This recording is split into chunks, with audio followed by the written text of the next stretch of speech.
Sup Shredders, my name is Logan aka Spiderhands and welcome to an SB Reacts where today we got ourselves a track from an act named Don Pedro titled Your Piece with I think production from When.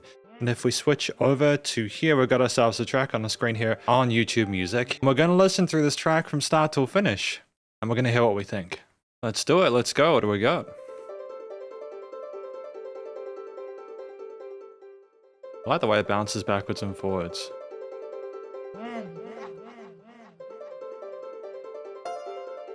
Baby, I know you ain't no saint, cause you ain't born. Saw you calling, but I was caught up in the storm. So it's my fault, I'ma own it. You must forgot my bad boy, you can't control me. You want some answers, but it's just life. I can't blame you if you leave my side. You're a psycho and that's just what I like. You fight makeup, that's how you know I let that play. Just last night she was begging to ride. Not gonna lie, I just took her for a ride. She knew the risk, but still put hands into the sky. Just like that, face down, ass rise. Ass rise, ass rise, ass rise. Ass rise, ass rise, ass rise. Just like that, ass rise. Took a dip. And that was it. That was Your Piece. Me, I know you ain't no saint. Saw you calling, but I was caught up in the storm. So it's my fault, I'ma own it. You must forgot my bad boy, you can't control me. I think I understand what this track is about, and we're going to talk about more in the conclusion. Because welcome to the conclusion of my review of this track from an act named Don Pedro titled Your Piece, from production from When. In this section we're going to provide an overall song analysis of everything from lyrics and vocals all the way through to studio production as well as any applicable constructive critique. And finally my general thoughts. From a listener's perspective, first of all, what do we think this track is about? I think this is Don discussing, calling up a girl, them knowing that Don is, like up to some mischief, up to some shenanigans and stuff like that, a bad boy, but like, he knows that she's down for it, and eventually they do get together and get up to some physical interactions, and I think that's effectively what the track is about. It's got the hashtag leave a message there, so it's all about kind of discussing, it's like the foreplay going into the main act. At a minute in length, I feel like that's kind of all you really need to sort of fill up that amount of space. Short and sweet. The vocals from Don are actually surprisingly minimalist within this. It's a very interesting production style, which we'll get into in a moment. But effectively, I think we tell the story quite neatly. There's a lot of stuff going around the headphones in terms of air candy and instrumental layers and effects processes and stuff like that. But you do get the story through cleanly. A little bit of sort of processing on the voice to kind of make it a bit more sort of synthesized and maybe sort of like stylistically sort of symmetrical to some of the other stuff going on within the track, but ultimately we do find presence there. And there's some interesting sort of like filtering that goes on there then with the ask breast part. And there's a little bit of sort of vocal melody as well, some interesting notes chosen as some of the sung passing at the end, but it's predominantly more sort of spoken as opposed to, half of it is kind of melodic rapping, I think. Nice use of double tracking occasionally as well. Actually, the more I listen through it, it's like we have a rapped cadence, but we do sing a lot of those lines quite nearly. There are sort of variations in those melodies as well, which is good. It was what you want from a lead.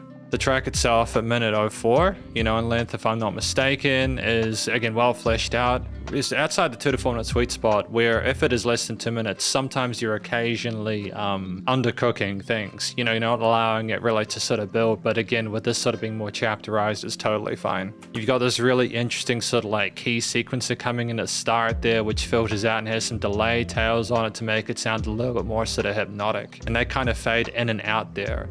And you think that they are the keys, but then you actually do get some twinkling keys coming in around that 10-second mark alongside the vocals there to help establish a sense of sort of sophistication and classiness with that texture. These reverse takes that you have from that point onward there almost make like it seem we're going back in time to revisit things. We have little kind of glitchy kind of shimmers and sort of percussive textures as we go through the piece as well to kind of like guide us along. But they're very sort of minimalist, almost like hi-hats in certain parts there. And you have these kind of buzzy synthesizers that add a bit of tension and drama to the piece too. In fact, as you listen through it, especially with like the phone foley and stuff like that, the percussion is relatively minimalist. It's almost like we're going for more of an atmosphere than like trying to sort of drive a kind of a grinding sort of beat forward. Even though you have some sort of clicky snares occasionally, such as around that 45-second mark there, you don't get a lot of banging kind of kicks or anything like that.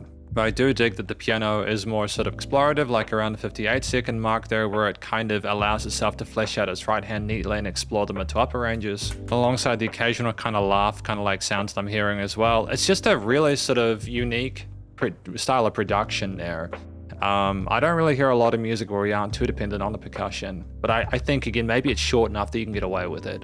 Maybe if you kind of had to discuss more within this, you'd need more sort of like of a groove on the kit with a mixture of quarter eighths and 16ths, but I think the occasional triplet hi-hats and stuff are enough to kind of get us along. And there's a sort of general ambiguity thematically with this piece here as we go through it, primarily because it's minor leaning with the key signature, but like with the that kind of synthesizer that you have, that sequencer at the start, it's kind of relatively neutral in terms of the notes that it chooses. The way it kind of loops and rebounds and stuff like that isn't particularly opinionated. And it's almost like you have more of a focus on the vocals because of a lack of sort of like strong emotion coming from the instrumental backing, especially with those extensions within those harmonies there. So ultimately, I think it's more a lot of different sort of thoughts that are kind of going over each other, or different elements there that do niche well, you know, from a compositional perspective, but it's trying to sort of more create sort of an ethereal, atmospheric approach there, an aesthetic for Don Pedro to be a part of. And I think that you could probably make a solid like EP or album through different tracks of this length discussing different facts. I think that'd be totally fine.